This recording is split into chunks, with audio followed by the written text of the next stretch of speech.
Hello दोस्तों, आपका स्वागत है मेरे channel horror stories for you में। तो वीडियो को लाइक करिए, चैनल को सब्सक्राइब करिए और वीडियो को शेयर करना ना भूलें।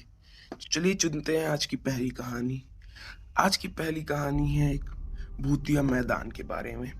तो चलिए सुनते हैं। मेरा नाम नितिन है और मेरी उम्र इस वक्त 21 साल है। लेकिन ये कहानी तब की है जब मैं 14 साल का था और मेरी बहन मुझसे 1 साल बड़ी यानी 15 साल की थी। उस समय मेरे पापा का ट्रांसफर किसी और शहर में हो गया था। अपने ऑफिस से करीबन 25 किलोमीटर दूर पापा ने एक घर खरीद लिया था। उस घर के आसपास काफी घर थे और कुछ ही दूरी पर एक मैदान था। हमें सेटल होने में करीबन 4 से 5 दिन लगे होंगे।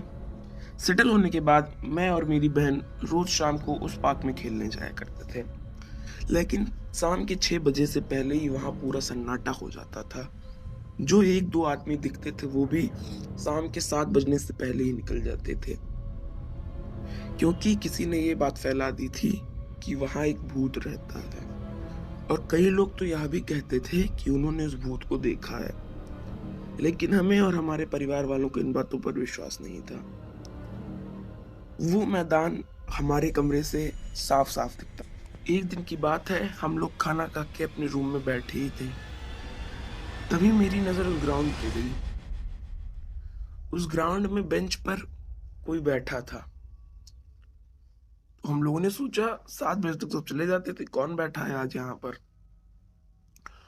तो हमने सोचा चलो देखा जाए। तो हम लोग नीचे गए और मम्मी पापा से बोले कि मम्मी पापा हम लोग थोड़ा देर ग्राउंड में होके आ जाएं। मम्मी पापा ने कहा हाँ, लेकिन ज़्यादा देर मत लगाना। उस टाइम 7:30 बज रहे थे। तो हम लोग चले गए टॉर्च लेकर। हम लोग वहीं जाके बेंच पर बैठ गए और उस आदमी को देखने लगे। तो उस आदमी का चेहरा हमें साफ साफ नहीं दिख रहा था, क्योंकि उसने अपना चेहरा ढका हुआ था और वो ऐसा लग रहा था कि जैसे कोई बात सोच सोच कर रो रहा हो। उसके पास से हमें रोने की आवाज आ रही थी। तो हमने सोचा चलो पूछा जाए कि ये क्यों रो रहे हैं। तो हम उस आदमी के पास गए और पूछा, अंकल आप क्यों रो रहे हो। उसने कोई जवाब नहीं दिया। हमने दोबारा पूछा, अंकल आप क्यों रो रहे हो। उसने फिर कोई जवाब नहीं दिया। तभी उसने मेरी बहन का हाथ पकड़ लिया। हम लोग बहुत छुड़ाने की कोशिश की, लेकिन वो छोड़ ही नहीं रहा था। तभी उसने जैसे अपना चेहरा घुमाया, हम लोग उसे देखकर बिल्कुल डर गए। उसका चेहरा पूरा जला हुआ था। मैंने जल्दी से उस आदमी के हाथ पर एक पत्थर उठा के मारा। तभी उसने मेरी बहन का हाथ छोड़ दिया और हम लोग बहुत तेज तेज भागने लगे। लेकिन हमें लगा जैसे कोई हमें खींच रहा हो। हम लोग भाग तो रहे थे, लेकिन थोड़ा सा भी आगे नहीं जा रहे थे। हम लोग बहुत ज्यादा डर गए और तेजी तेजी से चिल्लाने लगे। लेकिन जैसे लग रहा था हमारी आवाज ही नहीं निकल रही हो। किसी ने हमारा मुंह बहुत तेज दबा दिया था, इसलिए हम कुछ बोल नहीं पा रहे थे। हमें लगा कि ये वही आदमी का काम है। हमने जब पीछे मुड़कर देखा तो वहां कोई नहीं था और वहां पर वो आदमी भी नहीं बैठा था।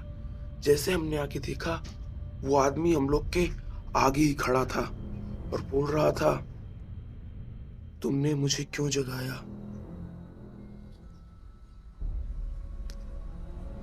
मेरी पत्नी कहाँ है, मुझे बताओ, मेरी पत्नी कहाँ है।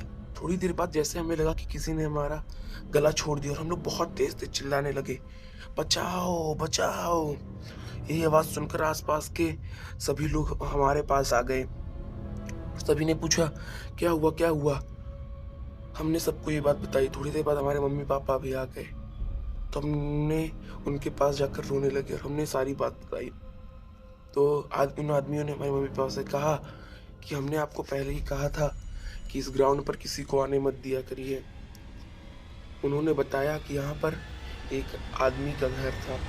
उस आदमी की पत्नी और बच्चे उसे छोड़कर चले गए थे, इसलिए उस आदमी ने रात में आकर यहीं बेंच पर बैठकर अपनी नस काट कर आत्महत्या कर ली। शाम के टाइम पर कोई यहाँ था नहीं, इसलिए वो बच नहीं पाया। तब से उसकी आत्मा यहीं भटकती है। उस दिन के बाद से हमारे मम्मी पापा ने हमें वहाँ कभी जाने भी नहीं दिया और शाम के 6 बजे से हम लोग रोज़ लौट आते हैं। तो ये थी हमारी आज की दू पहली कहानी। तो वीडियो पसंद आया हो तो लाइक करिए, चैनल को सब्सक्राइब करिए और शेयर करिए। Thank you.